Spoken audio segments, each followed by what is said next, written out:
وعلیکم السلام ورحمت الله وبرکاته. د کندهار ولایتنا یو څوک عبدالغفار انس په نامه پوښتنه کړې ده چې په خپلو ماشومانو باندې محمد نوم کېښودل. نو بیا خلک بعضې علما وایي چې دې ته خلک چې یو هغه کار وکړي خلک کنځا ورته کوي، سپکې ورته وایي. نو محترمه اوس زما نوم عبدالحمید ده.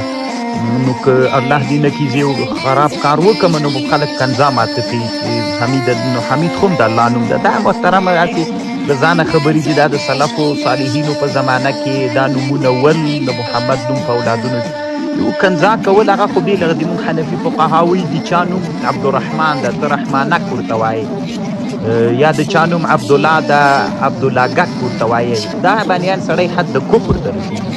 سړی دا چې نوم بدلوي دا مه کوه وروره. انسانان له دې نه منع که چې دا ناروا ده، دا کار مه کوه. الله دې جوړ لره کامیاب اوسه.